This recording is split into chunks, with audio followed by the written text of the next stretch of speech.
ঘটক বলেছিল আমার বোনকে দেখতে ছেলে আর ছেলের বাবা মা আসবে। আমরা সেই হিসাবেই আয়োজন করেছিলাম। পরে দেখি ছেলের সাথে আরো অনেকে এসেছে, সাথে কিছু বাচ্চাও আছে। বাবা আমায় আড়ালে ডেকে নিয়ে 12,000 টাকা হাতে দিয়ে বলল, আবির, তাড়াতাড়ি বাজারে যা, খাসির মাংস, মুরগির মাংস, যা যা লাগে সব কিনে নিয়ে আয়। আমি আমার এক বন্ধুকে সাথে নিয়ে তাড়াতাড়ি বাজারে গেলাম। সবকিছু কিনলাম, শুধু খাসির মাংসটা কেনা হলো না। একে তো বৃষ্টি, তার উপর গ্রামের ছোট একটা বাজার, তাই ওখানে খাসির মাংস সবসময় পাওয়া যায় না।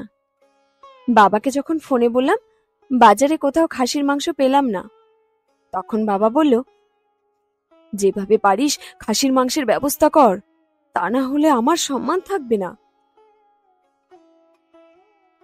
বাইকে করে বৃষ্টিতে ভিজতে ভিজতে গেলাম থানার কাছে বড় বাজারে। মাংস কিনে বাড়ি পৌঁছাতে একটু দেরি হয়ে গেল। বাবা আমার দিকে অসহায় দৃষ্টিতে তাকিয়ে বলল, দেরি করলি কেন? এত অল্প সময়ে এগুলো রান্না করবে কিভাবে? এই বৃষ্টির দিনেও বাবা ঘামছেন, চোখে মুখে বাবার ভয়ের ছাপ স্পষ্ট বোঝা যাচ্ছে।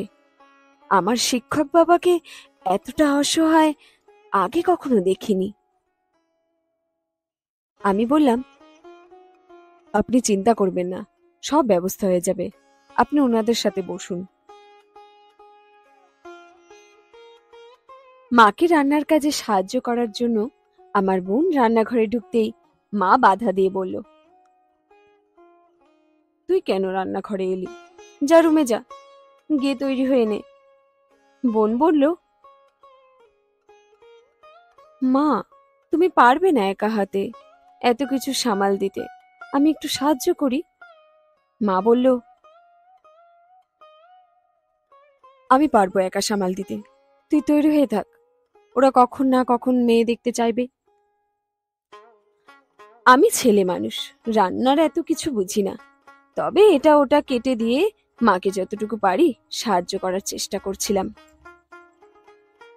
কেউ চায়ে চিনি খায় না, কারো বা চায়ে চিনি কম হয়ে গেছে। কেউ সিগারেট খাবে, তাকে আবার সেফ জায়গায় নিয়ে যাওয়া, সাথে আসা বাচ্চাদের দেখাশোনা করা, এইসব করতে গিয়ে আমার ছোট ভাইটাও দেখি ক্লান্ত হয়ে গেছে। 5 মিনিট পর বাবা রান্নাঘরে এসে মাকে বলল, কি গো, রান্না কত দূর হলো? কপালে জমে থাকা ঘামটা মা আঁচল দিয়ে মুছতে মুছতে বলে, এই তো হয়ে গেছে, আরেকটু। রান্না হয়ে গেলে খাওয়ার পর্ব শুরু। আমি আর বাবা নিজ হাতে সবাইকে পরিবেশন করছিলাম। বাবা বারবার বিনয়ের সহিত বলছিল, জানি না রান্না কেমন হয়েছে, কোনো ভুল ত্রুটি হলে ক্ষমার দৃষ্টিতে দেখবেন। ওনাদের খাবার খাওয়ার স্টাইল দেখে মনে হচ্ছিল ওনারা 3 বেলায় 5 স্টার হোটেলে কাঁটা চামচ দিয়ে খাবার খান। এখানে হাত দিয়ে খাবার খেতে হচ্ছে বলে ওনারা কিছুটা বিরক্ত। ওনারা যত খাবার খেয়েছে তার চেয়ে বেশি নষ্টই করেছেন। বাচ্চা খাচ্ছে না বলে বাচ্চার মা ধমক দিয়ে বলে, এই, তুমি খাচ্ছ না কেন? এই নাও মাংস। বাচ্চা বলে, আমি খাবো না। বাচ্চার মা বলে, তোমাকে খেতেই হবে, এই নাও মাংস। এই বলে বাচ্চার প্লেটে পুরো বাটি ঢেলে দেয়। খাওয়ার পর্ব শেষে মেয়ে দেখানোর পর্ব শুরু। আমার অনার্স পাশ করা বোনকে দেখাশোনা করে হাতের লেখা দিয়ে। শেষে পাত্রের মা আমার বাবাকে বলল, আসলে মেয়ে আমাদের পছন্দ হয়নি, আমরা আমাদের ছেলের জন্য একটা সুন্দরী মেয়ে খুঁজছিলাম। পাত্রের বড় বোন বলল, মেয়ে দেখছে কিছুটা খাটো, তাছাড়া মেয়ের বয়সটাও একটু বেশি। কথাগুলো শুনে আমার বড় বোন মাথা নিচু করে নীরবে চোখের জল ফেলছিল। কেন জানি আমার আর সহ্য হচ্ছিল না। আমি তাদের বললাম, কেন, আপনারা কি জানতেন না আমার বোন শ্যামলা? আমি তো ঘটককে আমার বোনের এডিট ছাড়া ছবি দিয়েছিলাম। তাছাড়া আপনারা কি জানতেন না আমার বোনের উচ্চতা 5 ফুট 2 ইঞ্চি আর আমার বোন অনার্স পাশ করেছে? আমি তো সবই ঘটককে বলেছি আগে থেকেই। পাত্রের জামাইবাবু আমতা আমতা করে বলল, হ্যাঁ সবই জানতাম, তারপরেও এসেছিলাম সামনাসামনি একবার মেয়েকে দেখতে। দাঁতের সাথে দাঁত চেপে রেখে নিজের রাগটা কন্ট্রোল করে বললাম, সামনাসামনি দেখলে কি হতো? আমার বোন তো আর শ্যামলা থেকে ফর্সা হয়ে যেত না, তার উচ্চতাও বেড়ে যেত না, কিংবা তার বয়সও কমে যেত না। তাহলে শুধু শুধু আপনারা এত কষ্ট করে আসতে গেলেন কেন? পাত্রের বড় বোন কিছুটা রেগে বলল,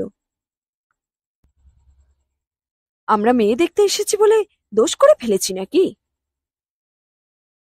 আমি বললাম, না, আপনারা কোনো দোষ করেননি। 3 জনের জায়গায় 15 জন এসেছেন, এতে আপনাদের দোষ হয়নি। খাবার খাওয়ার চেয়ে নষ্ট করেছেন বেশি, এতেও আপনাদের দোষ হয়নি। আপনারা ছেলের জন্য ফর্সা, লম্বা, কম বয়সী মেয়ে খুঁজছেন, যার কোনোটাই আমার বোনের মধ্যে নেই। সেটা জানার পরেও আপনারা এখানে এসেছেন, এতে আপনাদের দোষ হয়নি। দোষ তো করেছে আমার বাপ মা। উনারা কেন শ্যামলা মেয়ে জন্ম দিল? দোষ করেছে আমার বোন।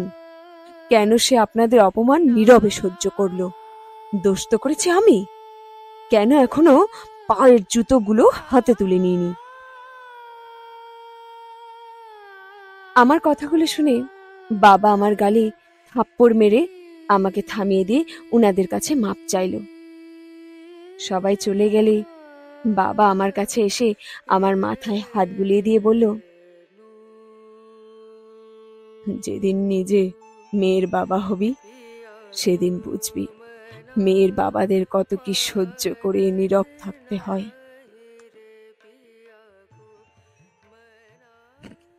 রাতে বোনের রুমে গিয়ে দেখি সে এখনো কান্না করছে। 15 জন মানুষের সামনে যখন একজন মেয়েকে রিজেক্ট শব্দটা শুনতে হয়, তখন অপমানে চোখে জল আসবেই। ছোট ভাইটা ক্লান্ত শরীর নিয়ে শুধু ডাল মেখে ভাত খাচ্ছে, অথচ কিছুক্ষণ আগেও রোস্ট, খাসির মাংস, মাছ ভাজা সব রান্না হয়েছে। নিজের দিকে তাকিয়ে দেখি বৃষ্টিতে ভেজা টি শার্টটা শরীরেই শুকিয়ে গেছে। আমাদের সমাজে কিছু কিছু মানুষ এখনো দলবল নিয়ে মেয়ে দেখতে যায়, তারপর কবজি ডুবিয়ে খেয়ে মেয়ে পছন্দ হয়নি বলে বুক ফুলিয়ে চলে আসে। অথচ একটিবারও ভেবে দেখে না 10 জনের সামনে যে মেয়েটাকে রিজেক্ট করা হলো, সেই মেয়েটা কতটা কষ্ট পেতে পারে। দুজনের কথা বলে 10 জন গিয়ে যখন হাজির হয়, তখন মেয়ের পরিবারের মানুষজন কতটা বিব্রতকর পরিস্থিতিতে পড়তে পারে।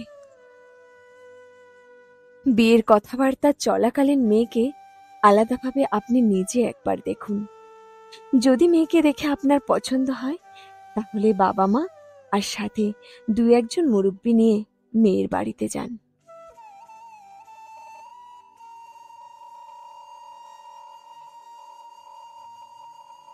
গল্প সমাজের দৃষ্টিভঙ্গি। গল্পটি লিখেছেন কে আমার অজানা, তবে গল্পটি একটি ফেসবুক পেজ থেকে সংগৃহীত। ফেসবুক পেজটির নাম স্বপ্নকুটির এ হাউস অব লাভ।